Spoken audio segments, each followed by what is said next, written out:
This week in IT SPARC Cast, Black Hat 2025 wants you to question your identity.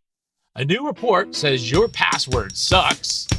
And UniFi wants to help you keep them separated.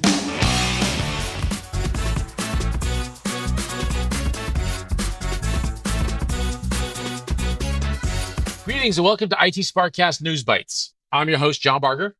And I'm your host, Lou Schmidt, coming to you from the IT SPARC Cast mobile studio, currently sitting somewhere in Arizona where it's really warm. Nice. It's Monday, August 25th, and IT SPARC Cast News Bytes is a digest of the IT news over the last week with insights, opinions, and a little sarcasm from two experts, each with over 20 years of experience working for IT or for IT vendors. And now for the News Bytes. All right, so as we started at the beginning, we mentioned UniFi. UniFi has just announced UniFi Networks 9.4. And so this has got some really great features that I'm personally excited about for my own network. And the first is what they're calling object networking. So they announced this on Wednesday of last week, on August 20th. And object networking is effectively a policy-based microsegmentation of your network. So this is a really great advanced feature. I haven't started testing it yet, but it's something that you would expect to see on a much more expensive product. And I've got a few different thoughts on this. So let's go quickly through what this is. So with just a few clicks, you're able to group devices across your VLANs, apply real-time network and internet access rules, isolate devices, and route traffic through via VPNs and prioritized apps with QoS. So I have been doing this on my own network through VLANs. So I have my VLAN segmented off, and then I have rules so that certain traffic can go across the VLANs and certain traffic cannot. And that's how I keep my IoT devices segmented off so that they don't have access to my primary network, and only certain devices on my network have access to the IoT network. So for example, I have HomePods and Apple TVs, which act as smart hubs. Those have access to both the IoT network and the primary network. But my smart lights and my sensors and other smart devices only have access on the IoT network. This is something I'll be very interested with playing with and seeing how what kind of features I would get. And I think this would be great for enterprise, as we're starting to see UniFi move more and more into the enterprise. What do you think, Lou? Actually, so I think you're hitting it right on the head. I mean, if you're looking at this type of policy for networking, this is the sort of stuff that John and I were dealing with in our last job quite a lot. I love the fact that they moved this in for the reason, John, you mentioned. I've got a lot of IoT in my house. John, you've got a lot in your house. You can also look at the segmentation of family members, for example. If you have children that are accessing your network, moving around various devices, by grouping those devices, not necessarily into a VLAN, but into an object class, you just radically simplified everything. And so this is, once again, a great example of these guys stepping up. So if you are in an enterprise environment, this is enterprise class stuff. That's absolutely. Yeah, so and I can say this because I haven't had to sign an NDA yet. So at this point, I can talk about this. But I get reached out every once in a while as an expert for opinions on different topics on the networking industry and so forth. And there is a agency right now that's asking on my opinion on UniFi as an enterprise network play. And I've had conversations on X and other places, and I absolutely think they are an enterprise play at this point. So if you're out there looking at Cisco or HPE or Extreme or whoever else it is, you should be putting UniFi on your list. And I will tell you that as somebody who used to train the sales teams, one of the pitches that we would say is the reason you pay a subscription for those cloud management tools is because we're going to continue to give you more features, and we're funding those new features. UniFi does not have a subscription fee for their cloud, and they are continuing to add these new features in. So just keep that in mind. We are not sponsored by UniFi. be happy to be sponsored by UniFi. Be happy to take their Yes, advertising money, but Ubiquiti we're wants to talk to us. We can always use your sweet but upgrades. But but we use it. I pay for it out of my own pocket. I've got a lot of networking gear here, and I've just been a big fan of it. So that's all we're going to say there about that. But there are other features that they have that we'll talk about. They've got what they call smarter Wi-Fi, deeper network insights. So what this is they allow for rapid channel quality scanning on the Wi-Fi. So being able to optimize the Wi-Fi performance without disrupting the active users. They also have metrics for your ISP, so being able to know what's going on, which is applicable to me because my ISP went out for several hours in the middle of the night last night. Luckily, it was while we were asleep. I happened to get up in the middle of the night and notice it, but I went back to bed. And by the time I woke up, it was all working. But having these ISP metrics would be great, especially when the ISP says it's not us, it's you. Being able to point back to them would be great, but also flow visibility and expanded IPv6 support. Again, just more and more features that are bringing them back into that enterprise class that I'm really excited about. and I've got to say, I mean, if you look at the trifecta of what they're shooting for here, it's simplified policy management, enhanced monitoring, which if you're people like us, if you're watching this cast, you're probably interested in this. Right. And also enterprise grade control without having to script, right? We're definitely seeing a trend towards simplifying to the point of not needing to script. And these folks are right along with the train. So this is really good stuff. Yeah. I'm looking forward to playing with it and seeing what I can do. But I got to say, these guys are hitting it out of the park as far as their value proposition. These guys are a Yeah. really good value proposition. I gotta agree. But let's move on. So Lou, why don't we talk about what's going on with Hacker News and from the Blue Report? Oh, good Lord. A lot of interesting security stuff. Besides, not all news is about AI and or quantum, your thing is, but according to the Hacker News, your passwords suck. And the answer to that is yes, they probably do. Because in a new security analysis, the Blue Report 2025 by Ubiquiti Security underscores the persistent threat posed by weak password credential-based attacks even now. So we've certainly talked to you in CVE of the week and other stuff about older threats that are still threats. Everybody thought they were patched. Everything's good. Weak passwords continue to be a challenge, right? And organizations are continuing to fall short on preventing password cracking and detecting the misuse of legitimate but compromised accounts, right? So if you're not thinking zero trust networking right now, you yeah, reset your brain. You've got to go and deal with this, and you need very tight credentials, right? So what we're seeing is a couple of trends. We're seeing a rising success of password cracking, and this is going to get even worse as newer types of computing systems come online, and they are coming online. They're going to be able to defeat even elliptical curve type algorithms. So they're 46% in the simulated environment, password crack versus last year. Many orgs are still relying on poor password practices. Basically, they're using, then once they get the credential, they abuse the credential and nobody's watching. You're not doing behavior analysis. So you need to do that. And because folks, and I know, by the way, when we say this stuff to you, and we've had comments and other security things, security is underfunded. Um, but and you'll hear that in the next article we have why you're going to have to make a very strong case to fix this. The good news is AI. It's always going to get into everything. AI is going to help, but it's not there yet, right? So there are some broader trends. Checkpoint is reporting 160% rise in credential theft. Um, Yeah. Cyber News notes a massive leak of 19 billion passwords, 94% either reused or duplicates.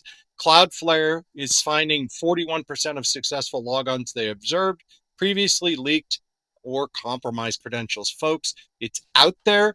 You need to pay attention to it. So you need to enforce strong password hygiene. My advice, and I think, John, you would agree with this, is that get a password manager. Deploy it completely throughout your organization. I would have to say at this point, password managers still have some simplification they need to do. I run one password. John, you got something here. Yeah, I was going to say, no, I was just going to repeat that. I think you're right. You do need one password or a password manager. I'm a fan of multi-factor as well. You know, if you Yes. are a Microsoft shop, the Microsoft Auth tool is actually pretty good. And I'm not one to give Microsoft a lot of credit, but I use the auth tool for all my Microsoft logins and it generally works well. The only downside to it is it used to support the Apple Watch. It doesn't support that anymore. So I used to be able to just tap my watch. I'm guessing that there was cases where that was slipping and people were authenticating through the watch when they shouldn't have. So there must be a reason for that. But it's not. It's actually fairly straightforward and easy. You pick a number. It gives you three options on the phone. You pick the one that you see on the screen. It works fairly straightforward, so you don't have to remember an actual password in that case. It works really well. Password managers, if you can use a password manager that's actually built into the operating system. So I'm an Apple guy, so I use the Apple password manager. So then it does become much more simple. That works well.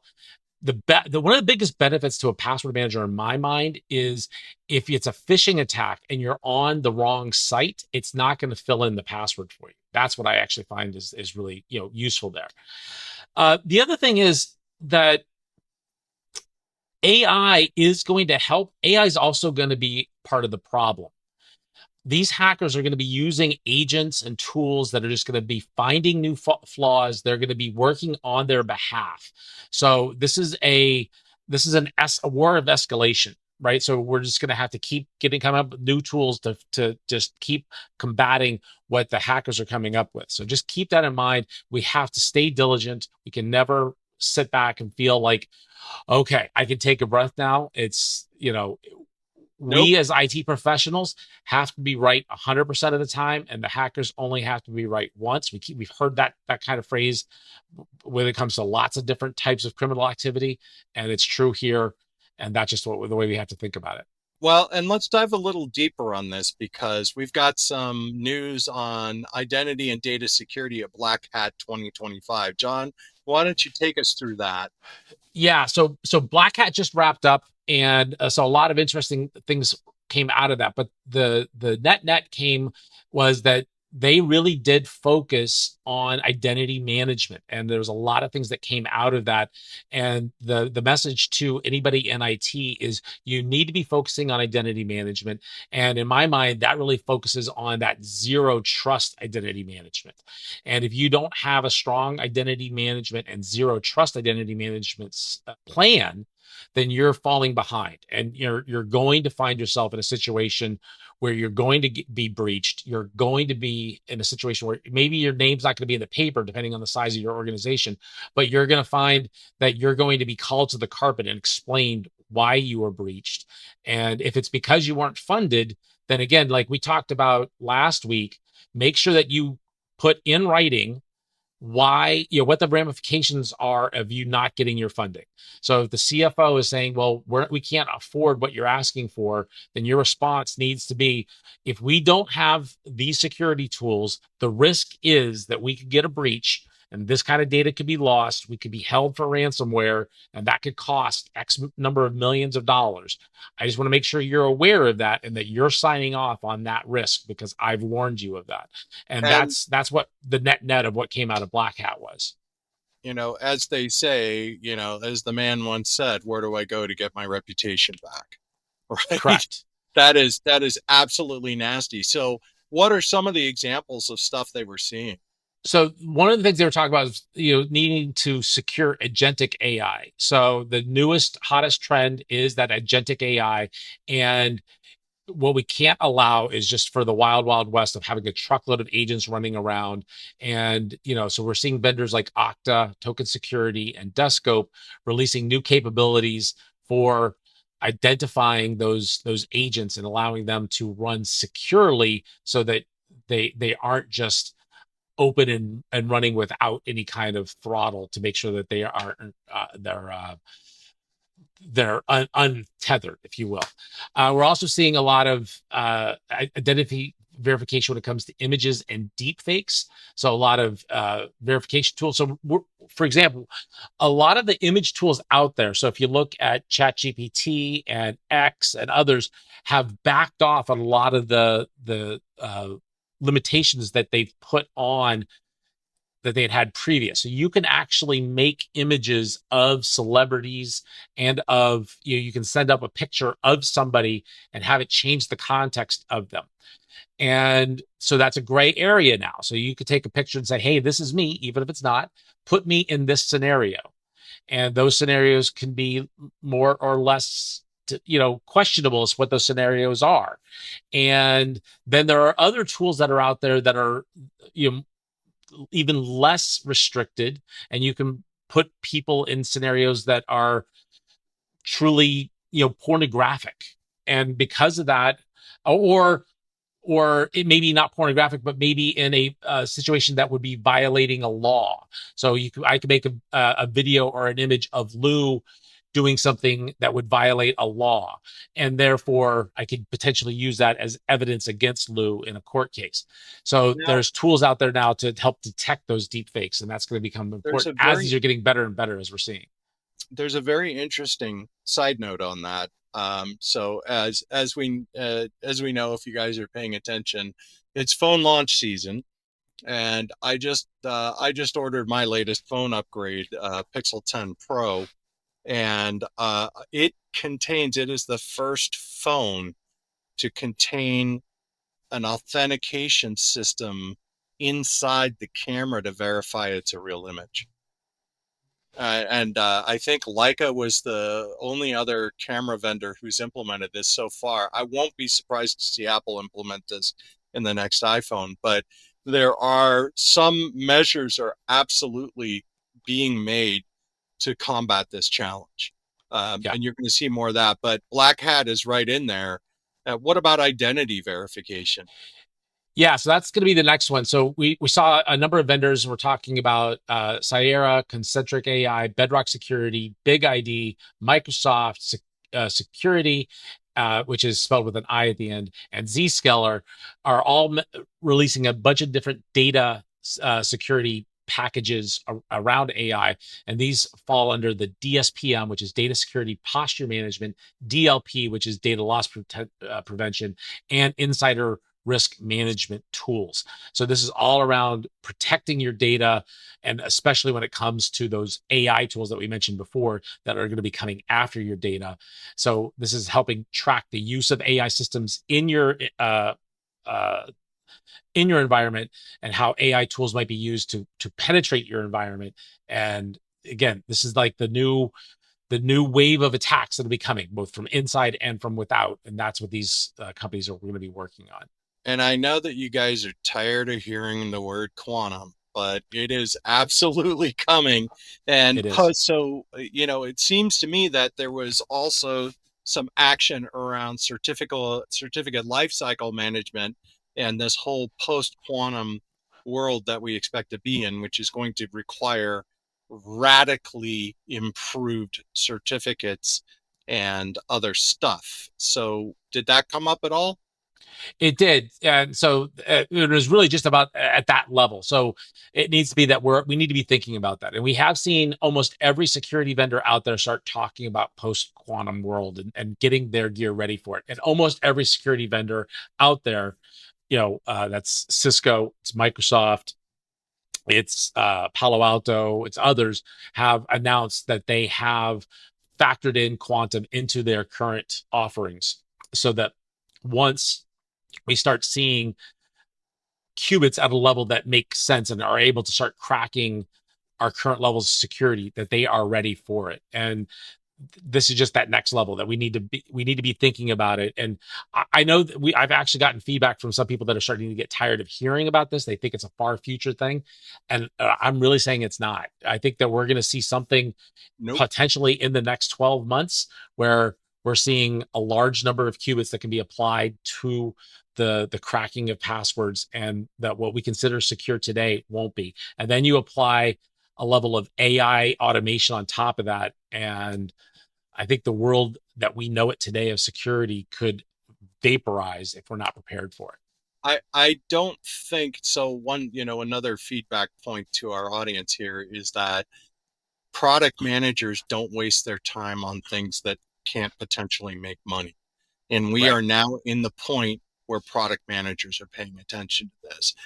So my money, I'm actually on a little bit of a darker trajectory than John is. I think there's government organizations that are probably already doing this. That's probably true. So we'll end that. We'll end this cast on that happy note. Yeah, well, I'm going to actually, before we end, I'm going to read a direct quote from the summary here because I think it's important because it then ends with the recommendation that Lou and I have been making. So several analysts, including from Big ID, emphasize three supporting themes. Security and governance for AI are top priorities. Data visibility remains a persistent blind spot for many organizations, and security tools must integrate into existing workflows to be effective, not siloed. So others noted broad identity as a new control plane shifts in the merging network, security and identity management under zero trust architectures. So that was the summary of what we had seen at Black Hat. And so again, I just want to reiterate: if you're not already deploying zero trust, why not? And if you're not, get to planning it, because zero trust is the only way you're going to move forward without just being completely owned out there. If you are just relying on simple old school radius based IAMs, you're going to be totally hosed going Can forward. I put it this way? If Yeah, you haven't written the email requesting the resources and archived it, you need to do that now, today. Yeah, right now. absolutely. Like, Yeah. stop this cast, go write that email, Yeah. and then Open up archive ChatGPT and have that. it help you if you're not sure how to write it. It'll Yeah, help I you. mean, It will. holy Yeah. crap. Yeah. Have it do the research and get all the data, because there's a truckload of data that will support it. It is Yeah, but it get it. is You need to get it paramount. done. It's the most important thing you can be working on right now if you're in IT, is getting zero trust rolled out. Absolutely. But that is going to cover this episode, and we couldn't do this podcast without listeners like you. We want to hear what you think. Do you have other topics you want us to cover? Do you believe that quantum is farther away than we do, or do you think that it's right around the corner and that maybe the governments are currently using it to listen in on what other governments are doing? Send email to feedback@itsparkcast.com or hit us up on X at itsparkcast. If you're on YouTube, leave a comment down below. We do read every single piece of feedback and every comment that we get. We respond to most. And if it's particularly insightful, we'll read it out on a broadcast, and you'll get to hear your name and comment there. Make sure you hit like and subscribe, turn on notifications so you never miss an episode. And with that, from the world of enterprise IT, take care. Enjoy it out there while we're moving down the road.